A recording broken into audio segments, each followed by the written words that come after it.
Hey! It looks like Mario and his good friends. But it looks like something's wrong. What could it possibly be? Oh god. No! Oh god! It's Mario Party! Run for the hills! It's Mario Party! Everyone, hide your kids! Hide your children! Oh dear god! Mario Party's here! Mario Party 1? Oh my god. Wait. Mario Party 2? Mario Party 3? Jeez! Nintendo published all of these games, and most of them were made by Hudson Soft. The more recent games were made by NDQ. But some of you may be asking, what is Mario Party? Well, Mario's cards are out to become the superstar. They travel all across the land on boards. But they compete in minigames to earn coins, and they fight everyone by racing to the finish by using dice rolls, of course. I mean, what else would you use? And to get the stars, you must trade 20 coins. It's pretty cheap. But, as always, you gotta be on the lookout for Bowser, who's always on the search to, well, just screw up your game and ruin everything. But, also your friends could ruin your game too, by chance time and, of course, by just straight out stealing them from you. Jerks. Well, let's take a look to see what altercations the game has been taking place over the years to make the gameplay more opening to other players, and sadly take away the direct influence of players who are playing. And what is Mario Party without minigames? And Mario Party 1 is known for the most brutal minigames of all them all. Just the sheer amount of casualties caused in each game is just truly staggering.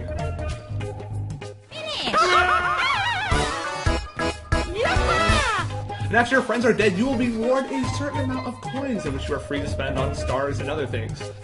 But in some minigames, you can also lose coins, which, although may seem like a bad thing at first, you can use this to your advantage. In case someone's about to get a star, well, just throw them in the pipe and, well, there goes half their coins. Now this can be used to a strategic point when you're playing the game, when you can purposely try to make someone lose so that they lose out on getting a star or some other item that they need to get. But this was removed due to it being a bit too harsh on beginner players, though. And so after Mario Party 1, they removed that from the game.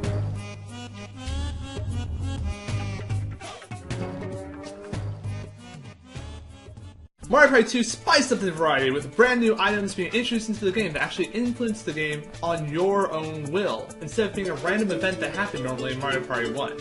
Now this added a whole entire new level of strategy to the game, allowing you to be able to affect other players and yourself. The most great example of an item is the mushroom, which allowed you to roll instead of 1 dice, 2, allowing you to quickly get to a spot that you had to get to faster, allowing you to get to a star before your opponent, or maybe even cutting them off. Another great thing was in Mario Party 3 they introduced a system of 3 items, allowing you to kind of create combinations of items, which in all its dickishness, you can also cut ahead people to take their coins more directly also. And Mario Party 3 introduced a few more items that let you really affect the game, like taking away from the bank in the game with the card. Or, for example, you could also use what's called the skeleton key, which allows you to take shortcuts through the level instead of having to take the long way through a level. Mario Party 9 decided to shake up the series by removing most of the items from the games. Instead, they just left you with 3 types of dice blocks, and in truth, they don't really affect the gameplay that much, ending up to only change the rate in which the game plays than rather any other players. Now let's shift our focus over to the boards of Mario Party. Mario Party is known for having such creative and diverse boards in the way that you move across them and where they take place in space and time. Mario Party 7 introduced a level known as Pagoda Peak, which is the first linear level in the series of Mario Party, in which that means that there was only one path to take and no real options when you're going.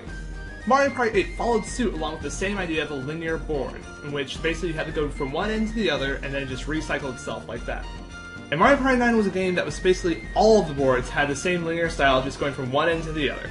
Now the issue with a game where it's linear style like this is that you only get one choice to go. In a game where you only have one choice to go, it's not really a choice anymore now, is it? And in the end, with all of these sort of mixes to the game, they ended up taking away what options the player had in playing the game, thus making the game more or less really play itself and you do the minimal amount of interaction you have to do with the game. Also, what other little free will you had in the game is taken away due to all the players being forced to move together, which is not something that's ever been done before in a Mario Party game. And when you're all forced to move together, you will again lose the options that you had of choosing where you want to go, instead of just kind of sticking along for the ride. Now hopefully, you don't need my help to know that Mario Party 9 is not a very good game. It's kind of a game, but in the most part of a game where you do the minimal amount of effort. So just be like Toad, just get out there. ND Cube is the creator of the most recent Mario Party game, Mario Party 9, in which those new maps have taken over. But if you've noticed, this game looks rather similar to that game. This is Wii Party, and this is the game that ND Cube previously made before they started making Mario Party. The reason these games look so similar is a goal that ND Cube had in mind when they made Wii Party, which was to make the game as open to casual people as possible. And by doing that, they decided to take out a lot of things they thought that made the game difficult for people. But by taking out those difficulties, they really took out more of the key gameplay aspects that made the game instead more shallow and not really a true experience of what the game had to offer. In the end, the issue is that it's not that they tried to make the game fair, but the efforts in which they tried to make the game fair by instead just took away all the direct command a player had on the game. So I hope by being here today with me that you've learned how important it is to have an actual direct player influence in a game. Because when you try to balance a game and take out all the influence a player has, it doesn't really make the game better, it just makes it more shallow to the point that it doesn't even feel like you're really playing it. Thanks for watching, and I'll see you guys next time.